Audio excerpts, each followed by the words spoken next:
இரண்டாவதாக 2 நாளாகமத்தின் புஸ்தகம் 20ஆம் அதிகாரம் 1 முதல் 4 வரையுள்ள வசனங்கள். அங்கே நம்ம யோசபாத் என்கிறதான ஒரு ராஜாவை பார்க்கிறோம். அவனுக்கு விரோதமாய் 3 ராஜாக்கள் ஒன்று சேர்ந்து அவனுக்கு விரோதமாய் வந்து விட்டார்கள். இப்போ அந்த 3 ராஜாக்களும் எதிர்த்து இவன் யுத்தம் செய்து ஜெயிக்க வேண்டும். அப்போ 3ஆம் வசனத்தில், அப்பொழுது யோசபாத் பயந்து கர்த்தரை தேடுகிறதற்கு ஒருமுகப்பட்டு யூதாவெங்கும் உபவாசத்தை கூறுவித்தான். அங்கே ஒருமனப்பட்டான். முதல்ல உசியா யோசபாத்தை பார்க்கும்போது ஒருமுகப்படுகிறான். அப்படியே யூதா ஜனங்கள் கர்த்தரிடத்தில் சகாயம் தேட கூடினார்கள். யூதாவில் உள்ள எல்லா பட்டணங்களிலும் இருந்து அவர்கள் கர்த்தரை தேட வந்தார்கள்.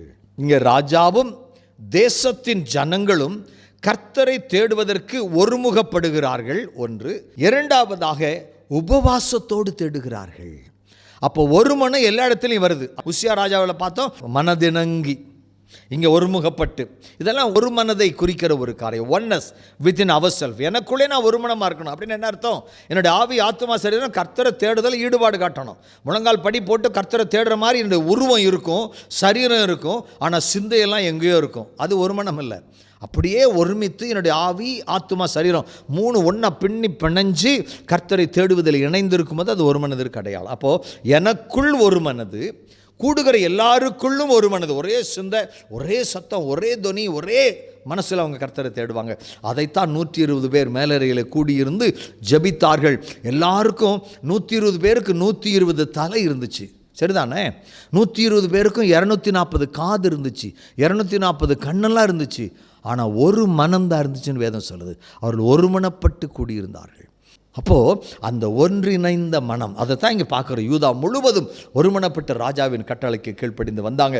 சபைக்கு போகும்போது, கூட்டங்களுக்கு போகும்போது, அந்த முன்னின்று நடத்துகிற ஊழியரோடு நீங்கள் ஒருமனப்பட்டீங்கன்னா உங்களுக்கு அற்புதம் நடக்கும். இந்த செய்தியை கேட்டுக்கிட்டு இருக்கும்போது என்னோடு நீங்கள் ஒருமனப்பட்டு அர்ப்பணிச்சிங்கன்னா உங்களுக்கு அற்புதங்கள் நடப்பதை நீங்கள் பார்க்க முடியும். இப்படி அவர்கள் கர்த்தரிடத்தில் சகாயம் தேடும்படி அங்கே வந்தார்கள். கர்த்தரை தேடினால் எப்போ?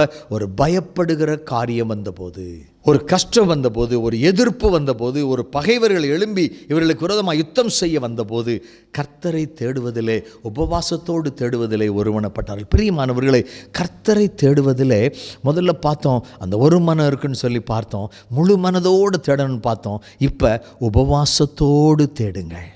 ஒரு பிரச்சனை மீள முடியல, ஒரு வியாதி போராட்டம் இருக்குது, திருமணமே நடக்கலை, பிரச்சனை இருந்துக்கிட்டே இருக்குது. ஒரு உபவாசம் பண்ணுங்க. தேவ சமூகத்தில் குடும்பமாக உபவாசம் பண்ணுங்க. அந்த எந்த பையனுக்கு எந்த பொண்ணுக்கு திருமணம் நடக்கணுமோ அவங்கள சேர்ந்து அன்றைக்கி ஒரு லீவு எடுக்க சொல்லி, குடும்பமாக லீவுக்கு வீட்டுக்கு வர சொல்லி, பண்டிகை நாட்கள் தீபாவளியெல்லாம் வருது, இல்லாட்டா பலவிதமான பண்டிகை நாட்கள் வருது, விடுமுறை எடுத்து பிள்ளைங்க வீட்டுக்கு வருவாங்க. அப்படியே கொண்டாடி ஊர் சுற்றி அப்படியே டூர் போயிட்டு வந்து நாளை கழித்து திருப்பி அனுப்பாமல் அந்த 4 நாளில் அல்லது 3 நாளில் ஒரு நாள் குடும்பமாக உபவாசம் இருக்க நீங்கள் முன்வாருங்கள். மிகச் சிறந்ததை கர்த்தர் கொடுப்பார். நன்மையானதிலும் சிறந்த நன்மையை கர்த்தர் கொடுப்பார். அப்போ ஆண்டவர் நமக்கு வைத்திருக்கிற அந்த சிறந்த நன்மை நீங்கள் பெற்றுக்கொள்ள வேண்டுமானால் கர்த்தரை தேடுவதிலே யோசபாத்தை போல எல்லாரோடும் ஒருமனப்படுதல் ஒன்று.